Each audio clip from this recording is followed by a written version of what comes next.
नमस्कार। आज सुनिए मुंशी प्रेमचंद्र की लिखी कहानी नादान दोस्त। केशव के घर कार्निस के ऊपर एक चिड़िया ने अंडे दिए थे। केशव और उसकी बहन श्यामा दोनों बड़े ध्यान से चिड़िया को वहां आते जाते देखा करते। सवेरे दोनों आंखें मिलते कार्निस के सामने पहुंच जाते और चीड़ा और चिड़िया दोनों को वहां बैठा पाते। उनको देखने में दोनों को ना मालूम क्या मजा आता। दूध और जलेबी की सुगंध भी ना रहती। दोनों ने दिल की तरह तरह के सवाल उठते।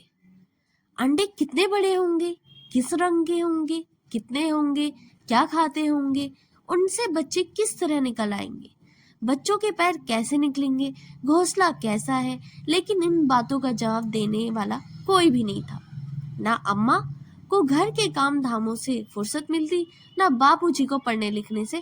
दोनों बच्चे आपस में ही सवाल जवाब करके अपने दिल को तसल्ली लिया करते। श्यामा कहती, क्यों भैया, बच्चे निकलकर फुर्स से उड़ जाएंगे। केशव विद्वानों जैसे गर्व से कहता, नहीं रे पगली, पहले पर निकलेंगे, बगैर पर के बेचारे कैसे उड़ेंगे। श्यामा, बच्चों को क्या खिलाएंगी बेचारी। केशव इस पेचीदा सवाल का जवाब कुछ ना दे सकता था। इस तरह 3-4 दिन गुजर गए। दोनों बच्चों की जिज्ञासा दिन दिन बढ़ती जाती थी। अंडों को देखने के लिए वे अधीर हो उठते थे। उन्होंने अनुमान लगाया कि अब जरूर बच्चे निकल आए होंगे। बच्चों के चारे का सवाल अब उनके सामने आ खड़ा हुआ। चिड़िया बेचारी इतना दाना कहाँ पाएगी कि सारे बच्चों का पेट भर सके। गरीब बच्चे भूख के मारे चू चू करके मर जाएंगे। इस मुसीबत का अंदाजा करके दोनों घबरा उठे। दोनों ने फैसला लिया कि कार्निस पर थोड़ा सा दाना रख दिया जाए। श्यामा खुश होकर बोली, अब तब तो भैया चिड़िया को चारे के लिए कहीं उड़कर नहीं जाना पड़ेगा ना।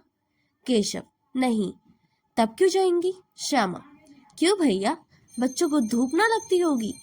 केशव का ध्यान इस तकलीफ की तरफ ना गया था। बोला, जरूर तकलीफ हो रही होगी, बेचारे प्यास के मारे तड़पते होंगे, ऊपर छाया भी तो नहीं है। आखिर यही फैसला हुआ कि घोंसले के ऊपर कपड़े की छत बना देनी चाहिए। पानी की प्याली और थोड़े से चावल रख देने का प्रस्ताव भी स्वीकृत हो गया। दोनों बच्चे बड़े चाव से काम करने लगे। श्यामा माँ की आंख बचाकर मटके से चावल निकालकर लाई।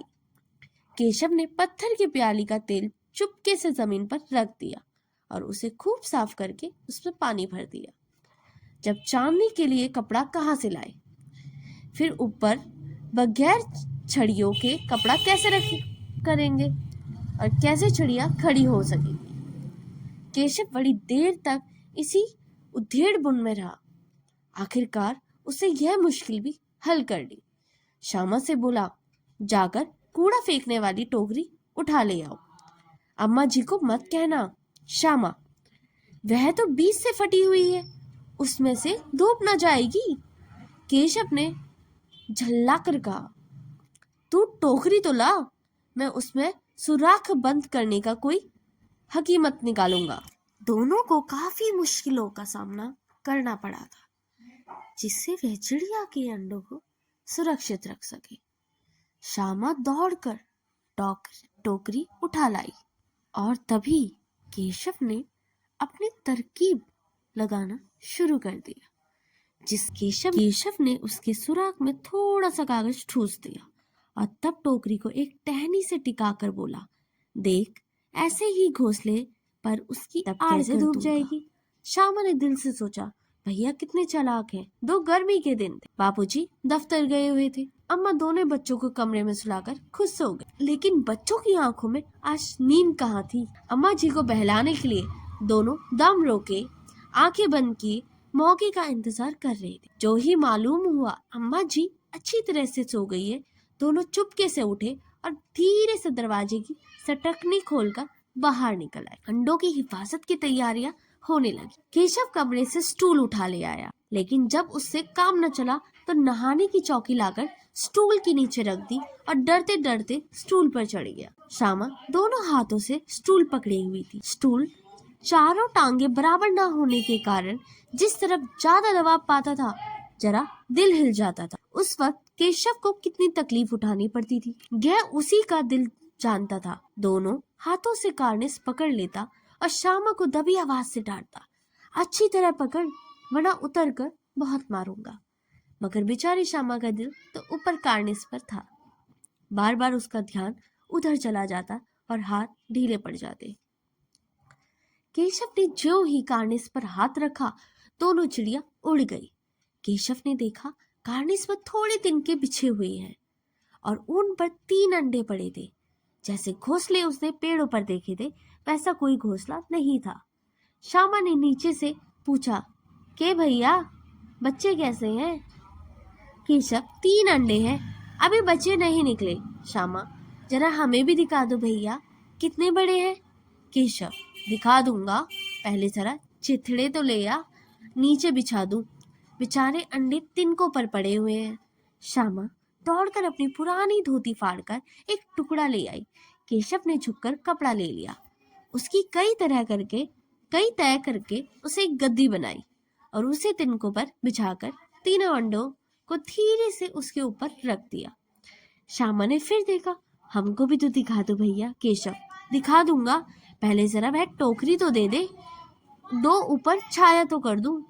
श्यामा ने टोकरी नीचे थमा दी और बोली, अब तुम उतर आओ, मैं भी तो देख लूं।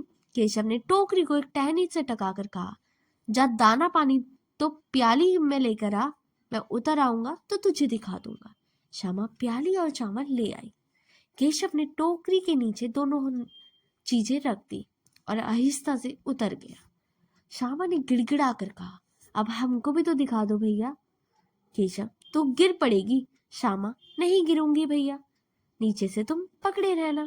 केशव, ना भाई, कहीं तू गिर पड़ेगी तो अम्मा जी मेरी चटनी कर डालेगी, तू कहेगी तूने ही तो चढ़ाया था। क्या करेगी देखकर, अब अंडे बड़े आराम से है, बच्चे निकलेंगे तो उनको पालेंगे। दोनों चिड़िया बार बार कार्निस पर आती थी, पर बगैर बैठे ही उड़ जाती थी। केशव ने सोचा, हम लोगों के डर से नहीं बैठती, स्टूल उठाकर कमरे में रख दिया। चौकी जहां की थी वहीं रख दी। श्यामा ने आंखों में आंसू भरकर कहा, तुमने तो मुझे दिखाया ही नहीं, मैं अम्मा जी से कहूंगी। केशव, अम्मा जी से कहेगी तो बहुत मारूंगा, कह देता हूँ। श्यामा, तो तुमने मुझे दिखाया क्यों नहीं? केशव, और गिर पड़ती तो 4 सन्ना हो जाते तेरे। श्यामा, हो जाते तो हो जाते, देख लेना, मैं कह दूंगी। इतने में टोकरी का दरवाजा खुला और माँ ने धूप से आंखों को बचाते हुए कहा, तुम दोनों बाहर कब निकल आए? मैंने कहा था ना कि दोपहर को ना निकलना। किसने किवाड़ खोला? किवाड़ केशव ने खोला था, लेकिन श्यामा ने माँ से यह बात नहीं कही। उसे डर लगा कि कहीं भैया पिट ना जाए। केशव दिल से कांप रहा था कि कहीं श्यामा कह ना दे। अंडे ना दिखाए थे, इससे अब वह श्यामा को पर विश्वास नहीं कर पाता था। श्यामा सिर्फ मोहब्बत के मारे चुप थी, या इस कसूर में हिस्सेदार होने की वजह से इसका फैसला नहीं किया जा सकता। शायद दोनों ही बातें थी। माँ ने दोनों को डांटकर झपटकर फिर कमरे में कर दिया और अब धीरे धीरे उन्हें पंखा झलने लगी। अभी सिर्फ 2 बजे थे, बाहर तेज लू चल रही थी। अब दोनों बच्चों की नींद आ गई थी। 3-4 बजे यकायक श्यामा ने नींद खुली। किवाड़ खुले हुए थे। वह दौड़ी हुई कार्निस के पास आई और ऊपर की तरफ ताकने लगी। टोकरी का पता ना था। संयोग से उसकी नजर नीचे गई और वह उल्टे पांव दौड़ती हुई कमरे में जाकर जोर से बोली, भैया, अंडे तो नीचे पड़े हैं, बच्चे उड़ गए। केशव घबरा कर उठा और दौड़ा हुआ बाहर आया तो क्या देखता है कि 3 अंडे नीचे टूटे पड़े हैं और उनसे कोई चूने की सी चीज बाहर निकल आई। पानी की प्याली भी एक तरफ टूटी पड़ी है। उसके चेहरे का रंग उड़ गया। सहमी हुई आंखों से जमीन की तरफ देखने लगा। श्यामा ने पूछा, बच्चे कहाँ उड़ गए भैया? केशव ने करुण स्वर में कहा, अंडे तो फूट गए। श्यामा, और बच्चे कहाँ गए? केशव, तेरे सर में देखती नहीं है, अंडों में से उजला उजला पानी निकल आया है, वही तो 2-4 दिन में बच्चे बन जाते हैं। माँ ने सोटी हाथ में लिए हुए पूछा, तुम दोनों वहां धूप में क्या कर रहे हो? श्यामा ने कहा, अम्मा जी, चिड़िया के अंडे टूटे पड़े हैं। माँ ने आकर टूटे हुए अंडों को देखा और गुस्से से बोली, तुम लोगों ने अंडे को छुआ हुआ होगा। अब तो श्यामा ने भैया पर जरा भी तरस ना आया। उसी ने शायद अंडों को इस तरह रख दिया कि वह नीचे गिर पड़े। उसे सजा मिलनी चाहिए। बोली, इन्होंने अंडे को छेड़ा था अम्मा जी। माँ ने केशव से पूछा, क्यों रे? केशव भीगी बिल्ली बना खड़ा रहा। माँ, तू वहां कैसे पहुंचा? श्यामा, चौकी पर स्टूल रखकर चढ़े अम्मा जी। केशव, तू स्टॉल थामे नहीं खड़ी थी? श्यामा, नहीं तो मैं कहाँ थी?